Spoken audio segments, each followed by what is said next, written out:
Hey, what's up guys? Brandon Waugh here, Advanced Gardening Solutions. Guess what we're doing today? That's right, we're blowing out sprinkler systems. Got my guy Kai over here assisting me with the blowouts. So we just blew this system out. Let's go check out the backflow and well, do a little education here. Kai, hold the camera for me, would you? Yeah.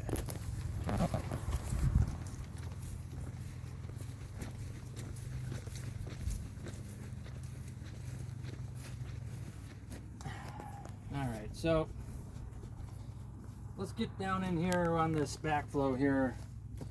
And this particular system here, this is the backflow. A lot of times you'll see this on the side of your house. In this case, it's coming out of the ground.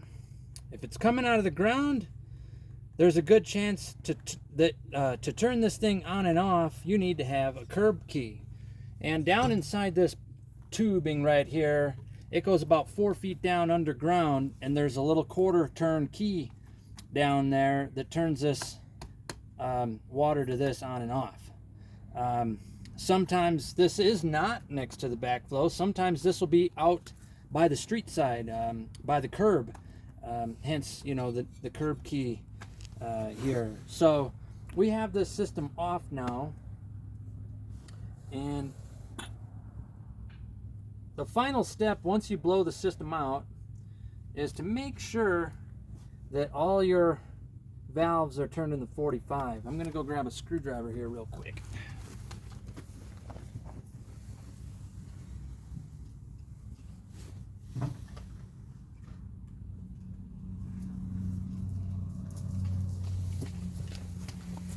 Same with these. These are little check valves, little test ports. I'm gonna go ahead and turn those in 45 too. So sometimes what happens, guys, is I'll have a client who will come out and see this backflow and think, I think he might not have shut it off all the way. So they'll go ahead and shut these off like that in the 90 degree. They're off, okay, this baby's off. But that is absolutely wrong. Do not ever leave your backflow in this position during the winter. If you shut it off during the summer, fine. In the winter, you want to have them at 45. Now let me tell you why. Because I was just telling Kai about this, about the infamous crack. Regardless of what some of you may think that is, I'm going to show it to you right now.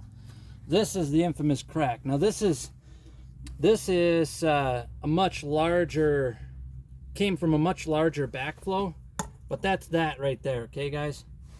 This infamous crack, if you go to start your sprinkler system, you've got it like that, and you go to turn it on in the spring, and you can't get it past there, all of a sudden it's blasting out with water. Fear not. Go all the way open. You might be surprised that will stop leaking, and it might stop leaking completely. This particular one, if you can look close, that crack has expanded all the way across to this joint here, and that's when you can no longer use this. If it was just cracked to there, you could turn this on and off probably for several years. And anywhere in between the on and the off position, that thing would blast water. But if you have it on full open on, it won't even drip. If you got it full off, it won't drip. Over years of time, though, that will expand and get over to this point, and it'll start dripping. And that's when you're gonna have to replace it. But this crack is exactly why you do not want to have your valve in the off position over winter. And the reason why is, and I don't know if you can see this with the camera, but I'm going to go this way. See that crack's right there? When that ball valve is open and I go to close it, you can see that that ball is going to pull a little bit of water into that cavity over here. So when it's fully closed, there's a little pocket of water that sits in that cavity. And when it freezes, it expands and cracks this brass. Almost every time. So you leave it in the 45 and you won't have that problem. The reason I made this video today, guys, is because this curb key down here, down inside this hole, 4 feet down, I've got a 1/4 turn valve. Okay, when I have this valve cracked partially open, I can feel the water running down there. When I have it fully open, it stops.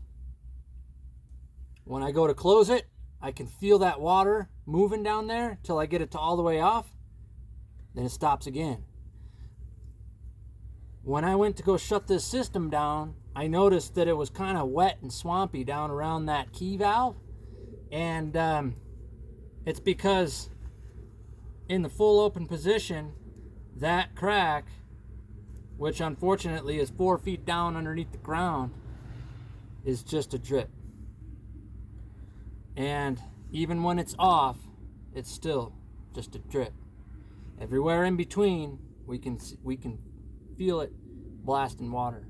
We look at the meter on this property, and the meter is just barely twitching.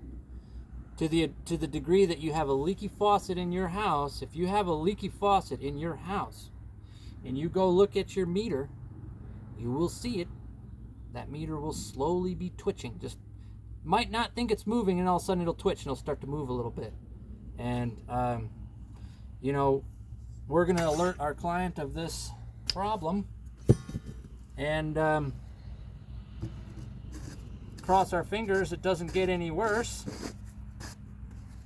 But who knows how long that's been happening. This kind of thing can happen underground for a long time before, like I said, that crack gets worse and worse, and then it becomes a major issue. But digging this up 4 feet down and repairing that is no inexpensive deal. So hope you guys learned something today. Hope you guys never have that happen down below. You know, you're 4 feet down on these curb keys, and usually it's not a problem. You know, I was just talking with Kai, you know, how might you prevent that from freezing down there? Well, because these, you don't leave these at 45. You can't leave them at 45. They have to be all the way off, and they have to be all the way on. When you shut that all the way off for the winter, it has to be all the way off. These are the ones that you leave in the 45 because there's no water going to it anymore, so it's not a big deal.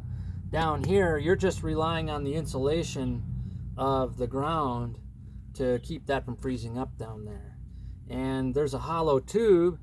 One might think, oh, I can put some insulation down in there. That might not be a good idea. There's water in there right now. Might not be a good idea to put insulation down in here, because when your sprinkler guy comes back to go turn it on in the spring, you know, that insulation might have fallen down in there. You can't get it out. You're trying to fish it out. It falls further and further down. Then you got to get a vacuum cleaner to get the darn stuff out of there.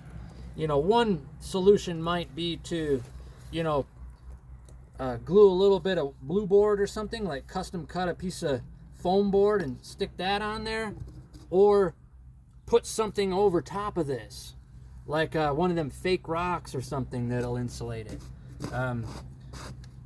There again, this is not something that happens very often. I've been doing sprinkler systems for over 10 years now, and this is probably only the second one that I've ever seen this happen to. So why it ever happens, I don't know. But there again, just to put this into perspective for you, nothing to panic about, but this is just one of the weird things that can happen in the sprinkler world. A lot of weird stuff. Guys, hope you enjoyed the video. We'll catch you on the next one. See ya.